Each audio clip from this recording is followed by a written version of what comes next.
Assalamualaikum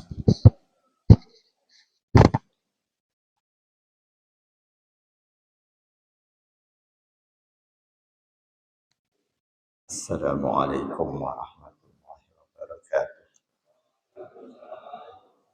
Baiklah muslimina. Al-Fatihah. A'udzu billahi minasyaitonir rajim. Alhamdulillah. Iyyaka na'budu wa iyyaka nasta'in. Shiratal ladzina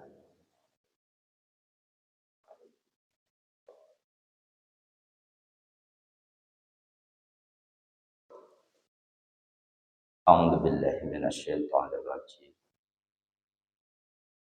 Bismillahirrahmanirrahim. Nahmaduka ya dzal jalali wal ikram.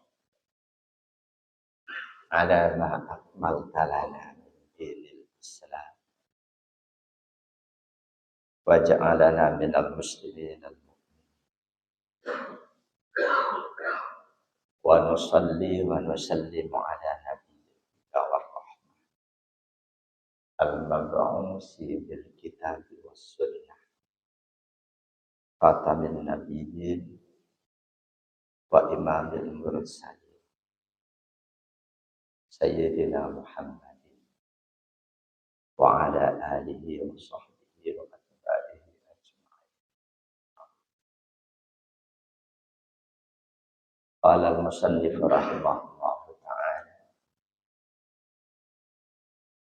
nakilan amma qala Rasul sallallahu alaihi wasallam wa min da'watis subur wa min fitnatil kubur. Masih kita preteli, kita kupas doa Rasul sallallahu alaihi wasallam. Doa mana disarankan oleh Imam Ghazali untuk kita baca di saat kita selesai sholat qobliyah subuh menunggu.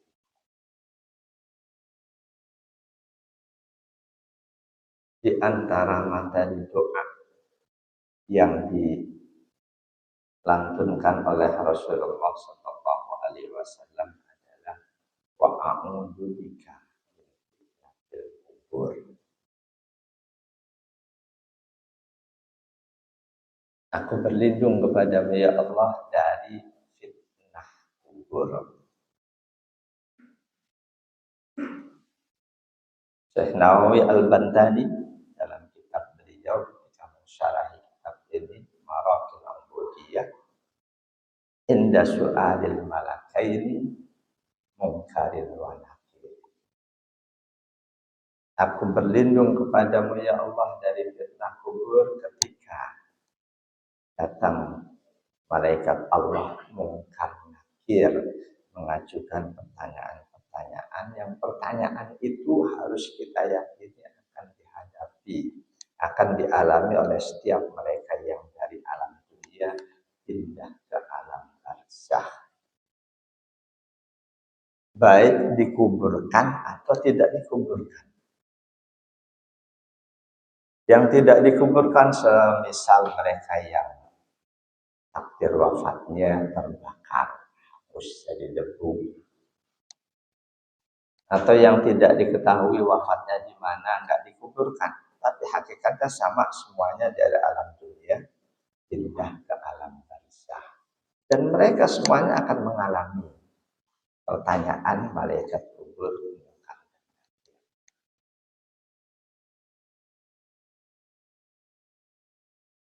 Salah satu doa memohon perlindungan dari fitnah kubur maksudnya adalah meminta agar ketika malaikat mungkar nakir datang kita bisa menjawab pertanyaan-pertanyaannya. Kita mendapatkan sabat, kemantapan iman untuk bisa menjawab itu. Yang bisa menjawab di saat itu bukan orang yang cerdas. Yang bodoh lantas pasti nggak bisa, enggak.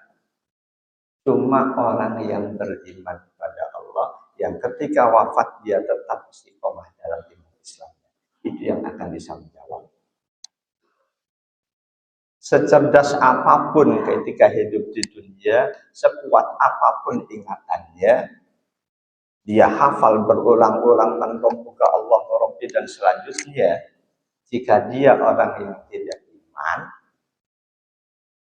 atau naudzubillah di dunia iman, tapi ternyata imannya bengkok, imannya bercampur dengan syirik, otomatis tidak ternilai sebagai orang yang beriman. Dia mati datang mungkar nakir, dia tidak akan bisa jawab. Sebaliknya, walaupun mungkin di dunianya katakanlah alhamdulillah dia idiot, ketika dia beriman, keimanannya nggak ada masalah, insya Allah di alam barzah, di kubur, dia akan lancar menjawab pertanyaan mungkar nakir yang diajukan kepadanya. Jadi fitnah kubur yang dimaksud adalah kita bisa menjawab pertanyaan malaikat, alias keimanan kita sabit tetap ada dalam diri kita di saat kita mati. Rasulullah Shallallahu Alaihi Wasallam, perintah pertama yang Rasul berikan kepada kita yang masih hidup di saat kita menguburkan saudara kita, ini perintah Rasul adalah memohonkan kepada Allah agar dia diberikan as-sabat. Wasallallahu tasbih. Kemantapan untuk bisa menjawab malaikat kubur. Ini perintah Rasulullah kepada kita yang masih hidup di awal mula kita menguburkan saudara kita. Seiring dengan perintah untuk memohonkan ampunan buat dia, almarhum atau almarhumah. Anhani Maula Utsman bin Affan. An Utsman bin Affan radhiyallahu anhu qala kana Nabi sallallahu alaihi wasallam idza fariga min dafnil mayyiti waqafa alaihi aqala istaghfiru li akhikum wasalu lahu tasbih. Hadis riwayat Imam Abu Dawud, hadis ini sahih. Dari Hani, mantan budak yang dimerdekakan oleh sahabat Utsman. Beliau terima dari sahabat Utsman bin Affan radhiyallahu anhu. Kata sahabat Utsman, karena Nabi Shallallahu Alaihi Wasallam idza fariga min dafnil mayyit, kebiasaan Nabi bila selesai menguburkan mayit, kebiasaan Nabi bila selesai menguburkan mayit, waqafa alaih, beliau tidak langsung pergi. Beliau diam di sisi kuburan itu. Faqala, seraya beliau sampaikan perintah kepada para sahabat, istaghfiru li akhikum, kalian semua mohonkan ampunan untuk saudaramu ini. Wasalu lahu tasbih, dan mintakan untuknya at-tasbih. At-tasbih, ketetapan iman Islam untuk bisa menjawab pertanyaan malaikat kubur.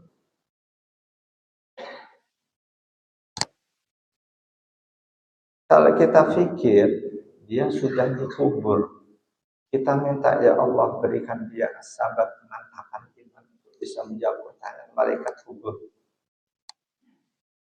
Jadi permintaan apapun berupa kebaikan-kebaikan ukhrawi buat mereka yang sudah meninggal, ini bagian dari perintah Rasul.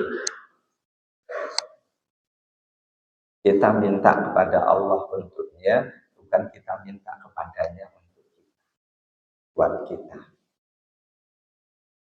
Meskipun sebagian ulama membolehkan. Sebagian ulama membolehkan kita meminta pada seseorang yang sudah mati, tapi yang lain keras menentang, dianggap itu syirik. Bahkan ada saudara kita yang kita minta pada Rasul pun di saat beliau sudah wafat itu syirik. Ada saudara kita yang seperti itu. Yang jelas dalil qat'iynya mereka yang membolehkan minta kepada orang-orang yang sudah mati atau menentang, melarang meminta pada orang yang sudah mati, dalil qat'iynya sama-sama tidak. Beda dengan kita meminta kepada Rasul alias wasilah dengan Rasulullah Sallallahu Alaihi Wasallam pada saat beliau sudah wafat saat ini, dalilnya ada. Ada seorang tabi'in yang dia kesulitan untuk bertemu dengan Khalifah Utsman. Namanya juga Utsman, sahabat yang lain Utsman, tapi ini saya lupa namanya. Dia curhat ke salah satu sahabat Nabi. Dia ingin curhat ke Khalifah perihal kehidupannya, tapi susah ketemu Khalifah. Lalu sahabat Nabi ini menyarankan untuk dia membaca doa yang dulu pernah diajarkan oleh Rasul kepada seorang tunanetra yang meminta didoakan kepada Rasul agar dia kembali bisa melihat. Doa wasilah dengan menyebut Rasul. Lalu sang tabi'in ini pulang, dia praktekkan hal itu dengan penuh keyakinan. Dia doa wasilah dengan sebut Rasulullah Sallallahu Alaihi Wasallam. Selanjutnya dia berangkat untuk menjumpai Khalifah Utsman. Dia mengalami benar-benar berubah. Penyambutan pengawal Khalifah Utsman dan juga Khalifah Utsmannya sendiri sangat terbuka menyambut dia. Ketika dia pulang dari situ, dia datangi sahabat yang ngajarin doa. Dia tanya, kamu ngomong apa ke Khalifah? Tiba-tiba Khalifah menerima aku dengan tangan terbuka. Aku nggak ngomong apa.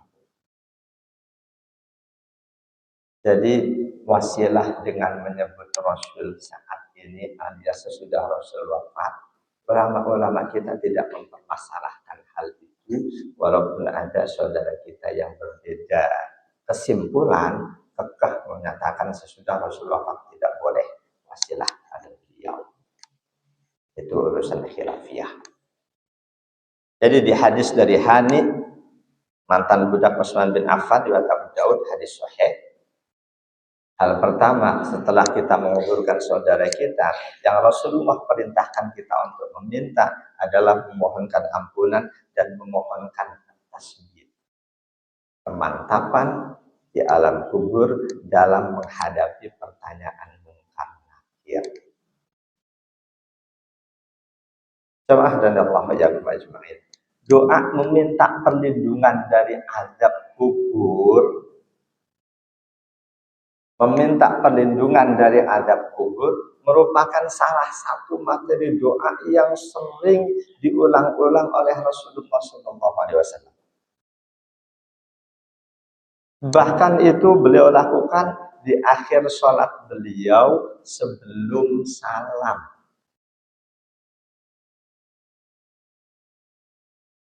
Meminta perlindungan dari azab kubur.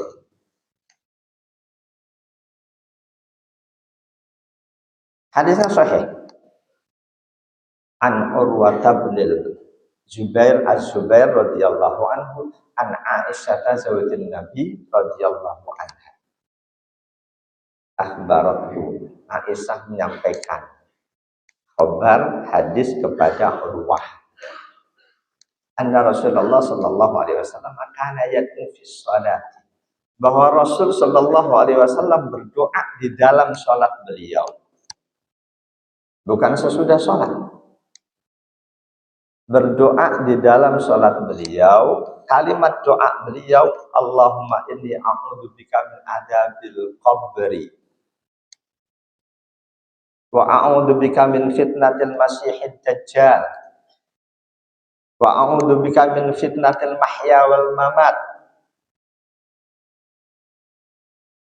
Allahumma inni a'udzubika minal ma'sami wal maghfirah. Hadis riwayat Imam Ahmad, Imam Al-Bukhari 832, Imam Muslim 1353 dan Imam An-Nasai. Dari Urwah bin Az-Zubair dari Aisyah radhiyallahu anha. Aisyah menyampaikan kepada Urwah, laki-laki dapat ilmu dari wanita itu enggak masalah. Jadi andaikan suatu saat bapak-bapak dapat ilmu dari seorang ustazah, itu enggak masalah. Yang jadi masalah andaikan si ustazah dalam ceramahnya dia keluarkan suara yang mendayu-dayu, yang merdu, yang sahdu, yang bisa menimbulkan hasrat tertentu, ini yang jadi masalah. Jadi banyak sahabat-sahabat Nabi yang dalam bahasa sekarang ngaji kepada istri-istri Nabi. Dalam bahasa yang sangat sederhana, bertanya masalah agama kepada istri Nabi. Ini di hadis ini Urwah bin Az-Zubair menerima ilmu dari Aisyah radhiyallahu anha. Kata Aisyah radhiyallahu anha bahwa Nabi sallallahu alaihi wasallam berdoa dalam sholatnya. Rasul tidak katakan kepada Aisyah, aku dalam sholatku membaca, enggak. Tapi Aisyah yang berkata, Rasul berdoa dalam sholat beliau. Artinya dalam doa ini, suara Rasul terdengar oleh Aisyah radhiyallahu anha. Kemungkinan besar di sholat malam beliau selalu dilakukan di rumah. Dalam keadaan hening, enggak ada suara macam-macam. Suara pelan pun sudah terdengar. Allahumma inni a'udzubika min adzabil qabr. Ya Allah, aku berlindung kepadamu dari kubur. Wa a'udzubika min fitnatil masiihid dajjal. Aku berlindung kepadamu ya Allah dari fitnah dajjal. Wa a'udzubika min fatil mahya wal mamat. Aku pun berlindung padamu ya Allah dari fitnah kehidupan dan kematian. Fitnah kehidupan seseorang yang terfitnah boleh jadi semula akidahnya lurus lalu menyimpang. Itu terfitnah. Lebih parah dari itu, semula dia muslim, sebelum mati dia murtad. Terfitnah dalam kehidupan. Wa fitnatil mahya mamat, fitnah kematian, maksudnya tadi di alam kubur, malaikat mungkar nakir datang mengajukan pertanyaan, dia ditanya kok nggak bisa jawab, berarti dia gagal dalam fitnah kubur, fitnah. Allahumma inni a'udzubika minal ma'sami wal maghfirah. Ya Allah, aku berlindung padamu dari dosa dan terlilit. Rasul mempraktekkan, senantiasa mempraktekkan doa yang kalimatnya ya Allah, aku berlindung. Beliau sendiri yang berlindung dari siksa kubur dan lain sebagainya. Di hadis yang lain, beliau perintahkan para sahabat untuk juga memohon perlindungan dari siksa kubur. Beliau terlebih dahulu praktekkan. Kita Aisyah menginformasikan kepada para sahabat yang lain. Nggak tahu apakah para sahabat tidak merespon atau apa. Pada akhirnya Rasul perintahkan. Andaikan begitu para sahabat tahu Rasul senantiasa memohon perlindungan dari siksa kubur, dan sahabat pun langsung mempraktekkan, dan itu diketahui Rasul, andaikan seperti itu, saya yakin Rasul tidak akan lagi nyuruh sahabat mohonlah perlindungan dari siksa kubur.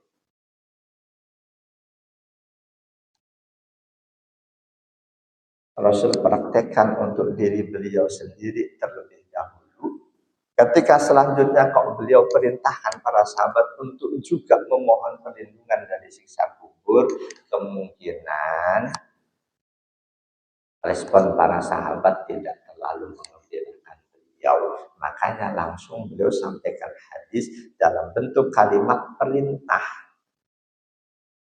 An Abi Hurairah radhiyallahu anhu. Dari sahabat Abu Hurairah radhiyallahu anhu, beliau berkata, qala Rasulullah sallallahu alaihi wasallam. Rasulullah sallallahu alaihi wasallam bersabda, istaghfiru ista'idu billahi min adabi jahannam. Ista'idu billahi min adabil qabri. Ista'idu billahi min fitnatil masihid dajjal. Wasta'idu billahi min fitnatil mahya wal mamat. Ista'idu billahi min adabi jahannam. Kalian semua mohonlah perlindungan pada Allah dari siksa jahannam. Ista'idu billahi min adabil qabr. Mohonlah perlindungan pada Allah dari azab kubur. Mohonlah perlindungan pada Allah dari fitnah dajjal yang terkutuk. Mohonlah perlindungan pada Allah dari fitnah kehidupan dan kematian. Hadis riwayat Imam At-Tirmidzi, kata beliau, hadisul hasan sahihun. Hadis hasan sahih. Jemaah dan Allah iyyakum ajmain. Itu salah satu yang wajib kita yakini. Wajib kita yakini adalah adanya azab kubur.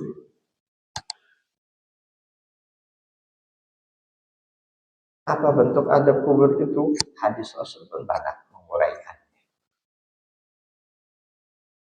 Boleh jadi salah satu wujud azab kubur mereka yang dikubur Allah perlihatkan. Nanti di hari kiamat tempatnya neraka, pagi, siang, sore, malam diperlihatkan terus, nanti dia akan disiksa di neraka. Itu juga sudah merupakan azab kubur. Boleh jadi itu salah satu wujud azab kubur. Nggak cuma itu.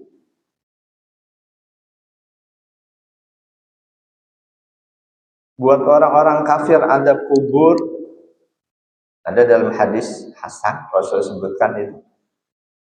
Mereka akan dililit oleh 99 ular at-tinnin. Boleh jadi Bapak Ibu baru dengar ular at-tinnin. Ini orang-orang kafir di kuburnya akan dililit oleh 99 ular at-tinnin. Rasul tanya sahabat, atadru nama tinnin, kalian tahu enggak apa at-tinnin? Para sahabat enggak ada yang tahu. Rasul jelasin at-tinnin adalah ular yang satu ekornya memiliki 7 kepala. Akan melilit dan mematok-matok jenazah mayat orang kafir sampai hari kiamat. Itu hadis hasan. Jamaah dan Allah yakum ajmain. Rasulullah demikian serius berdoa memohon perlindungan kepada Allah dari azab kubur, tiada lain karena Allah izinkan kepada beliau, izinkan untuk beliau untuk bisa mendengarkan dan mengetahui siksa kubur dari masing-masing orang. Yang sering disampaikan yang mendengarkan azab kubur selain manusia dan jin. Binatang dengar. Itu betul hadisnya sahih. Bahwa Rasulullah Shallallahu Alaihi Wasallam pun diizinkan oleh Allah untuk mengetahui dan mendengar azab kubur, hadisnya pun sahih. Jadi yang mendengarkan azab kubur selain binatang juga Rasulullah Muhammad Muhammad Shallallahu Alaihi Wasallam sebagai salah satu dari sekian banyak mukjizat beliau.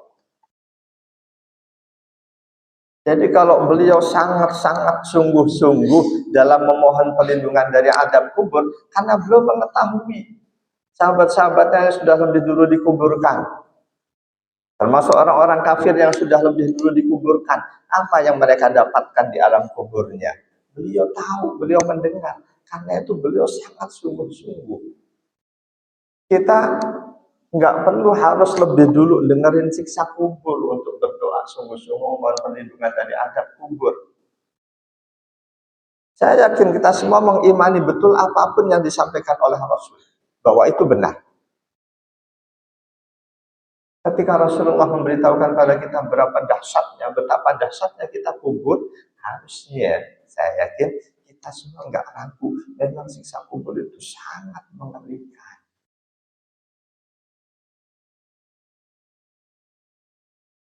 Bahwa Rasul mengetahui dan mendengar siksa kubur, an Zaid bin Sabit radhiyallahu anhu, dari sahabat Zaid bin Sabit radhiyallahu anhu.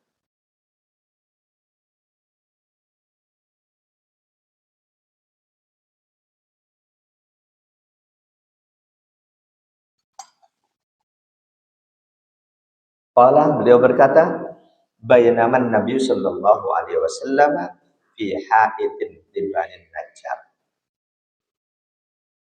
Suatu hari Rasulullah sallallahu alaihi wasallam berada di samping temboknya kabilah Bani Najjar.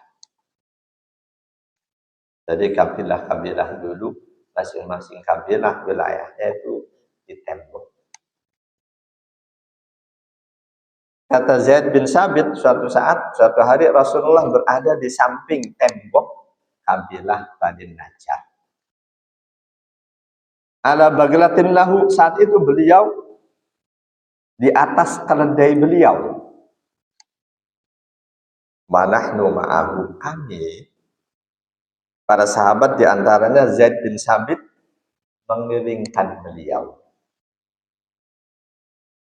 Idhadat bihi, tiba-tiba keledai beliau berontak.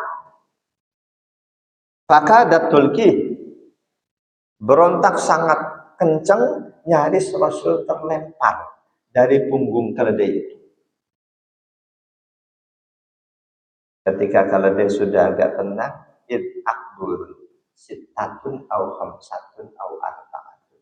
Ternyata di dekat situ ada beberapa kuburan. 6 atau 5 atau 4 perawi hadis laku.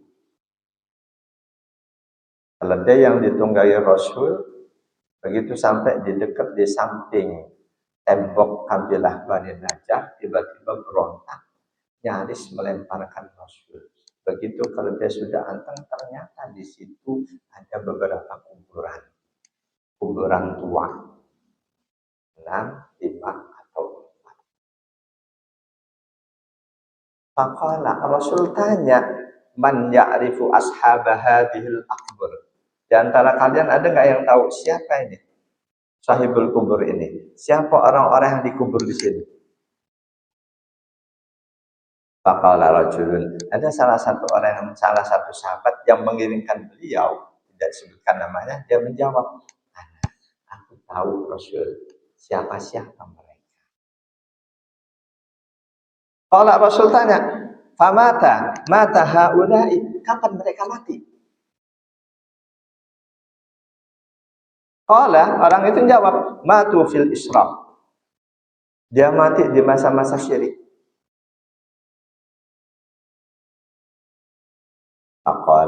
Lantas Rasul menyampaikan, inna hadhil ummata yubtala fi kuburiha.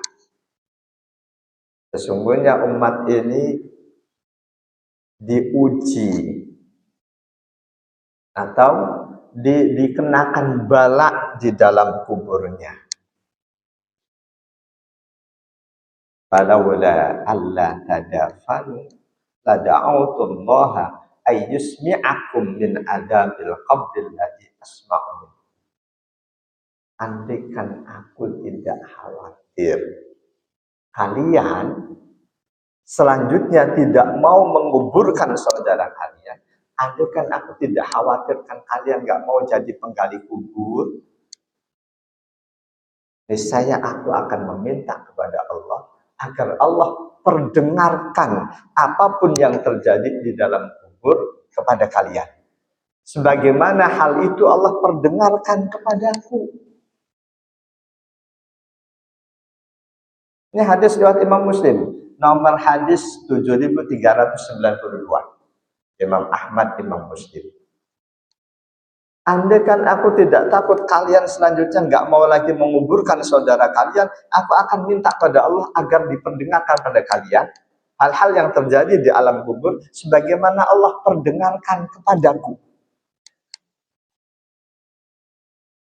Jadi yang bisa mendengarkan siksa kubur pertama binatang, kedua Rasulullah. Enggak cuma binatang. Manusia dan jin tidak ada yang bisa mendengarkan al-ihwal yang terjadi di alam kubur. Setelah Rasul sampaikan hal ini, summa aqbala alaina biwajhi. Lalu Rasul menghadap kepada kami. Saat yang tadi Rasul sampaikan, beliau masih menghadap ke arah kuburan. Selanjutnya Rasul menghadap kepada kami para sahabat yang mendampingi beliau. Faqala, lalu beliau berwasiat, berpesan kepada para sahabat, ta'awwadu billahi min adabin nar. Kalian semua jangan pernah putus memohon perlindungan pada Allah dari siksa neraka. Lalu para sahabat langsung menjawab, na'udzubillahi min adzabin nar.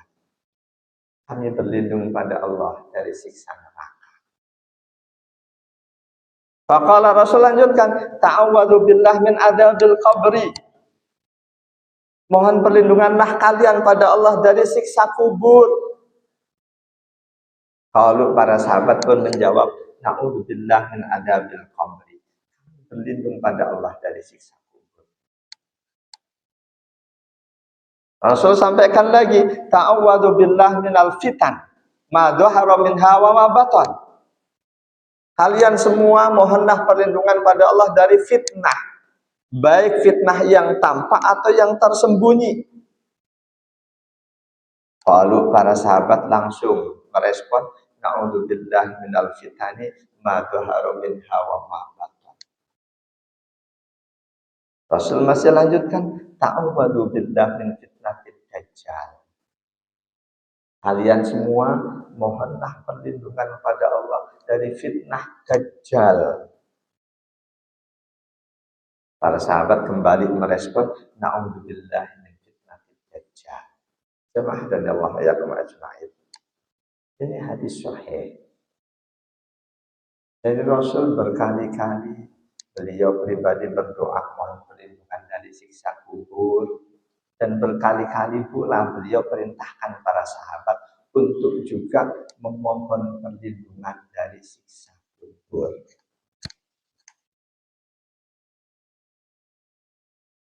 Rasul nggak cuma melihat apa-apa yang terjadi di alam kubur. Mukjizat beliau pula, beliau melihat surga dan neraka. Beliau melihat surga dan neraka. Hadisnya dari Imam Ahmad, Imam Muslim 989 dan Imam An-Nasa'i. An Anasin radhiyallahu anhu qala. Dari sahabat Anas bin Malik radhiyallahu an, beliau berkata, "Shalla bina Rasulullah sallallahu alaihi wasallam pada ayat." Suatu hari Rasul memimpin salat bersama kami. Falamma qada sholata, ketika selesai salat, begitu salam, aqbala alaina biwajhihi. Rasul langsung memutar pandang arah pandang dengan menghadap kepada kami para jamaah. Banyak imam-imam saat ini mempraktekkan ini. Selesai sholat langsung memandang ke jamaah. Dia lupa atau kurang teliti mempelajari hadis. Rasul selesai sholat akan memandang ke arah jamaah apabila beliau akan menyampaikan sesuatu.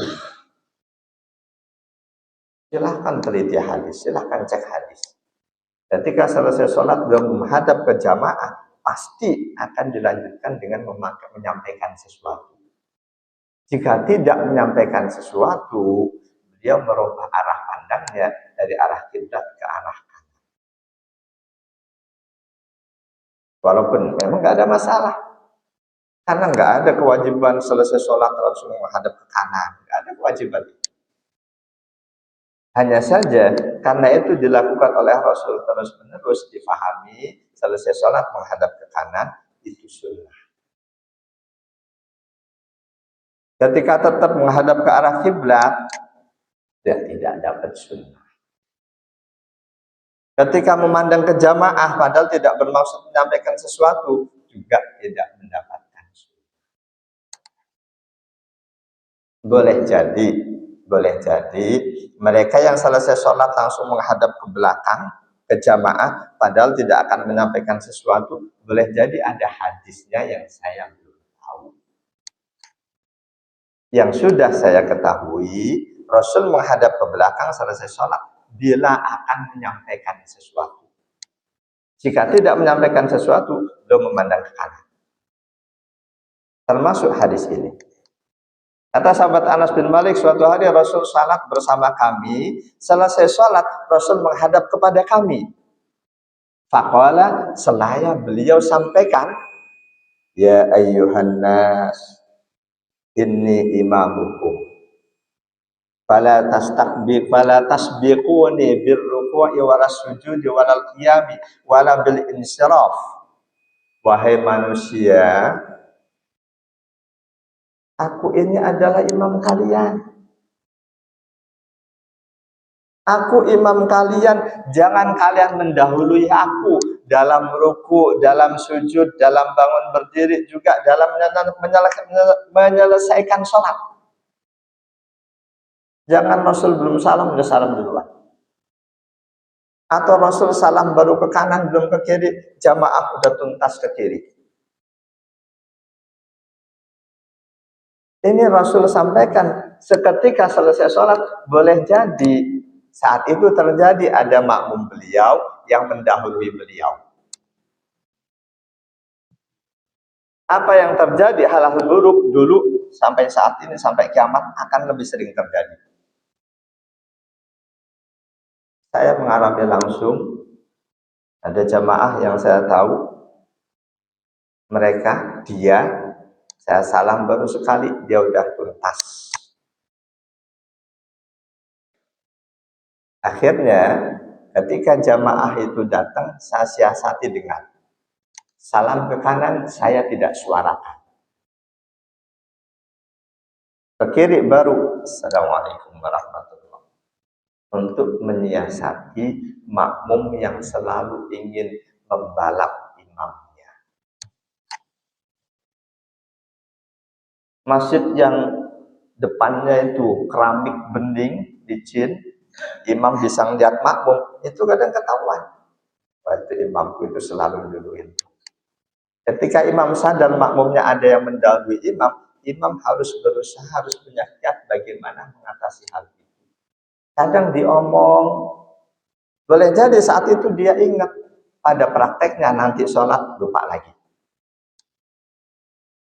Ini di hadis ini Rasul katakan, aku ini imam kalian, jangan mendahului aku dalam ruku, dalam sujud, dalam berdiri, dan juga dalam menuntaskan sholat. Kalau Rasul tahu, padahal saat itu nggak ada masjid pakai keramik bening. Ini mukjizat Rasul yang lain. Fa inni arakum amami wa min khalfi. Aku bisa melihat kalian. Kalian yang di depanku dan juga kalian yang di belakangku. Ini mukjizat Rasul. Rasul madep ke sana, di belakang siapa-siapa? Rasul tahu. Sama seperti mereka yang ada di depan beliau. Sumakala, lalu beliau lanjutkan, walladzi nafsu Muhammadin biyadi, la ra'aitum ma ra'aitu, la dhahiktum qalilan, wa la bakaitum katsiran. Demi Allah yang jiwa Muhammad ada dalam kekuasaannya. Andaikan kalian melihat seperti yang aku lihat, andaikan kalian dapat melihat hal-hal yang aku lihat, pasti dalam kehidupan ini kalian akan sedikit ketawa, banyak menangis. Andaikan kalian bisa melihat hal-hal yang aku lihat, pasti dalam kehidupan di dunia ini kalian akan sedikit sedikit ketawa dan banyak menangis. Qalu wa ma ra'aita ya Rasulullah. Para sahabat pun bertanya, wahai Rasul, apa sih yang kamu lihat dan kami nggak dapat melihat? Kata beliau, ra'aitul jannata wan nar. Aku diizinkan oleh Allah dapat melihat surga dan neraka. Ini hadis riwayat Imam Ahmad, Imam Muslim 989 dan Imam An-Nasa'i. Dalam syarah Sahih Bukhari yang ditulis oleh Imam Ibnu Battal, beliau jelaskan ada kemungkinan Rasul melihat surga neraka itu melalui mimpi yang Allah mimpikan, Allah ilhamkan kepada beliau. Jadi jemaah dan Allah ya kemarin Rasulullah selalu memohon perlindungan dari azab kubur. Padahal beliau sudah dapat jaminan dari Allah seluruh dosanya diampuni. Wajib kita yakin itu. Beliau pun sudah dapat jaminan dari Allah untuk tidak disiksa, baik di kubur, lebih-lebih di akhirat. Itu pun beliau masih selalu mohon perlindungan. Bagaimana dengan kita yang belum punya jaminan sedikit pun? Wallahu a'lam bishawab. Mungkin ada satu dua pertanyaan.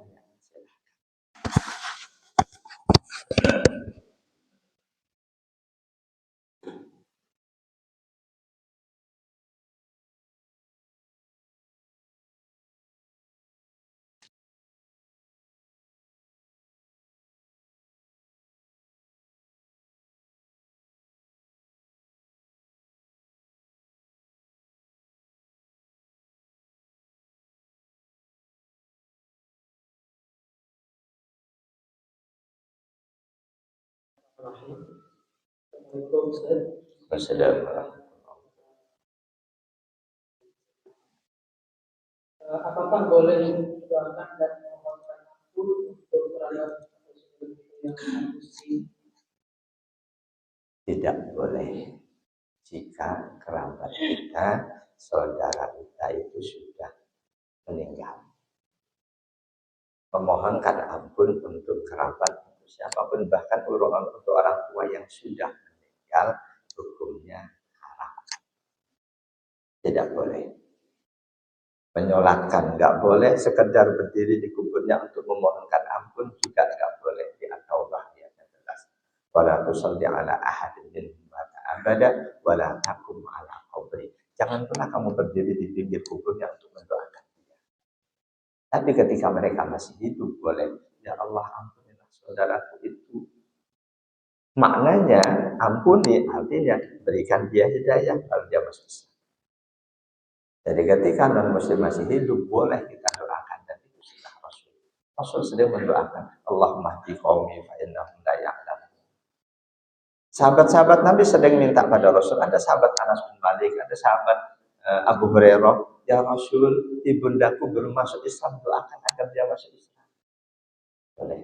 Tapi kalau sudah mati, tidak ada doa apapun yang boleh kita mintakan kepada Allah untuk non-muslim yang sudah mati, walaupun dia orang tua kita. Allahumma. Lalu doa apa yang sebaiknya dilakukan untuk Doa hidayah. Ya Allah, berikan saudaraku hidayah. bukakanlah hatinya untuk menerima kebenaran Islam dan selanjutnya memeluk Islam. Itu doa yang terbaik. Ketika doanya ya Allah ampunilah saudaraku yang non muslim, itu harus kita tafsirkan. Tafsirkan kalimat doa itu meminta hidayah, selanjutnya dia masuk Islam, selanjutnya dengan dia menjadi muslim dia dapat ampunan dari Allah. Otomatis non muslim ketika masuk Islam, begitu dia ucapkan dua kalimat syahadat, saat itu juga semua dosanya dilebur oleh Allah. Ayat Quran menegaskan hal itu.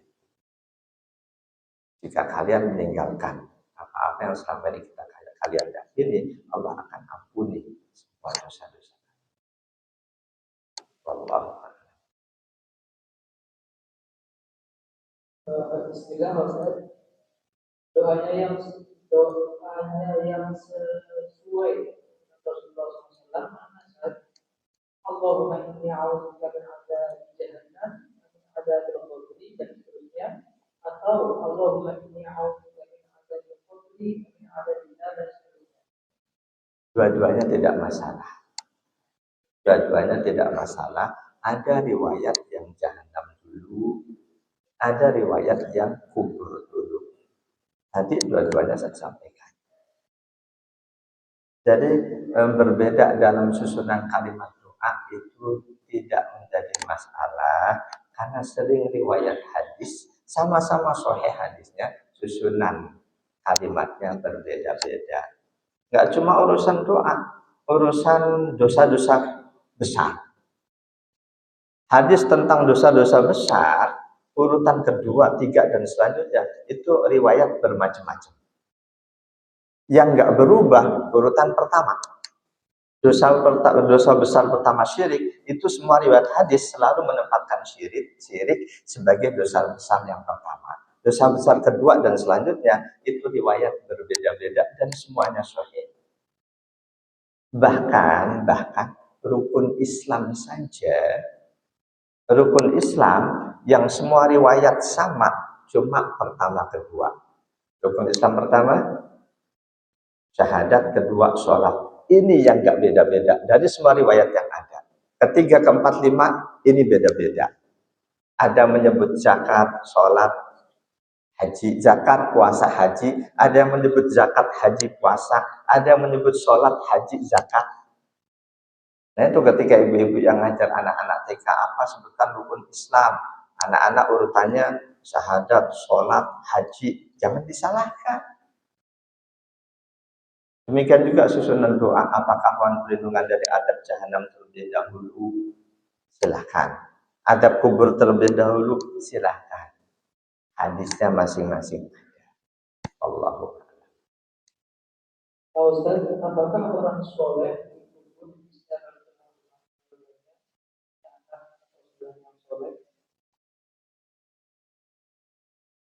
keluarganya yang masih hidup ada yang juga sama-sama sudah meninggal.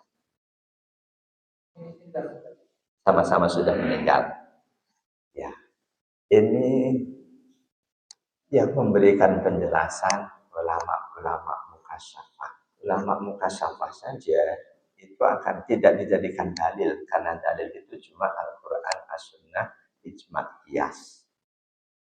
Di kitab yang ditulis oleh Imam Ibnul Qayyim Al-Jauziyah abad ke-7 itu banyak dikisahkan bahwa secara rohani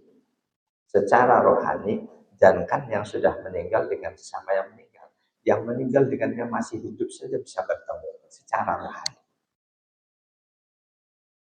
Secara rohani sesama yang sudah meninggal ketika dia sama-sama bisa lepas dari fitnah kubur, bisa menjawab pertanyaan malaikat kubur, itu akan selanjutnya dibebaskan oleh Allah. Kemanapun silahkan, sampai paling jauh ke taman surga. Mereka ini yang bisa saling ketemu. Di kitab yang sama, Ibnul Qayyim Al-Jauziyah namanya Ar-Ruh fil Kalami ala Arwahil Ahya'i wal Amwat. Dikisahkan di situ. Bagaimana ruh si A ketemu dengan ruh si B. Ketika dia sama-sama soleh, yang baru meninggal, begitu ketemu, ditanya oleh yang duluan meninggal, ketika kamu meninggal, bagaimana kabar keluargaku? Itu di kitab yang sama, dan kitab itu sudah ada terjemahnya. Kitab itu didasarkan dalil Al-Quran dan As-Sunnah. Arlu fil kalami ala ahya ala arwahil ahya'i wal amwat bidalaili minal kitab was sunnah. Bisa dibeli, bisa dibaca, itu buat menambah wawasan kita. Kita semakin merasa dekat dengan alam kubur ketika kita baca itu. Wallahu a'lam. Jadi ruh sesama orang yang soleh, baik yang hidup dengan yang sudah mati atau yang sudah sama-sama mati, itu bisa bertemu, bisa saling menanyakan kabar. Termasuk ketika yang baru datang, dulu si Anu meninggal duluan, kok nggak ada di antara kalian? Itu ada di kitab itu. Yang duluan meninggal ngasih tahu, alhamdulillah, ternyata dia berbeda jalan dengan kita. Jadi ada orang yang ketika di dunianya diketahui soleh, meninggal. Lalu datang yang meninggal belakangan, ketemu teman-temannya, si Anu mana? Dia udah meninggal duluan dibanding aku. Dia berbeda jalan dengan kita. Berbeda jalan yang dimaksud, dia tidak bisa lepas dari fitnah kubur, tidak bisa menjawab pertanyaan mungkar nakir. Siapapun yang tidak bisa menjawab pertanyaan itu akan tetap disiksa sampai datang kiamat. Atau sampai dia bisa menjawab pertanyaan malaikat kubur. Di situ kita meyakini talqin mayit yang dilakukan di kubur di antara manfaatnya untuk itu. Saudara kita, kalau sudah mati percuma kita ajari. Wahai saudaraku, wahai hamba Allah, ketika malaikat datang nanya siapa Tuhanmu, jawab Tuhanku Allah. Kata mereka itu percuma. Mereka menggunakan akal, logika. Padahal ketika kita sudah berada di alam kubur, akal sudah nggak main di situ. Dan kebetulan ada hadis riwayat At-Tabrani, talqin ketika seseorang baru dikuburkan. Hadis At-Tabrani memang hadis yang dhaif. Mereka nggak pakai. Kita, ulama-ulama kita tetap memakai walaupun hadis itu dhaif, hanya untuk hal-hal yang sifatnya tidak wajib atau haram. Meyakini sesuatu berdasarkan hadis dhaif itu boleh-boleh saja selama keyakinan itu tidak bertentangan dengan hadis sahih. Nggak ada dalil sahih melarang kita mentalkin seseorang yang sudah mati. Ada hadis riwayat Imam Muslim yang maknanya bisa dimaknani, bisa difahami secara hakiki atau majazi. Lakinu mautakum. Riwayat Imam Muslim. Lakinu talkinilah. Arti talkin, kita mendiktikan sesuatu. Lakinu talkinilah mautakum. Kalau kita fahami secara hakiki, mauta artinya orang yang sudah mati. Talkinilah orang yang sudah mati di antara kalian. Tapi mereka karena menggunakan akal, sudah mati kok didikti, memang bisa apa? Karena itu hadis ini harus dimaknai, difahami secara majazi. Talkinilah orang yang akan mati. Padahal mauta artinya orang yang sudah mati. Jadi itu bagian dari yang diperselisihkan. Wallahu a'lam. Sudah ya. Alhamdulillah. Subhanallah wa bihamdika. Asyhadu an la ilaha illa anta astaghfiruka wa atubu ilaik. Semoga Allah selamatkan kita dari azab kubur, azab jahanam, dari fitnah dajjal dan juga fitnah akhirat. Bismillahirrahmanirrahim. Alhamdulillahirabbil alamin. Allahumma shalli wa sallim ala sayyidina Muhammad wa ala alihi wa sahbihi ajma'in.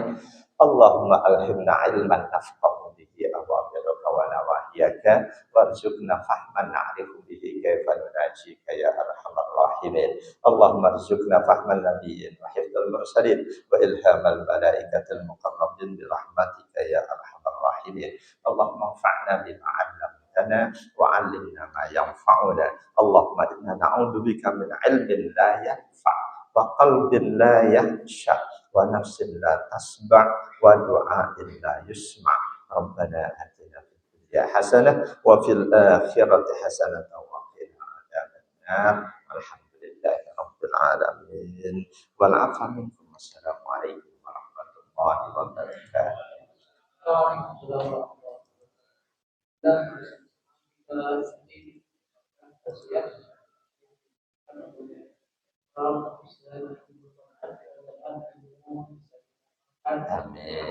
rabbal alamin. Dan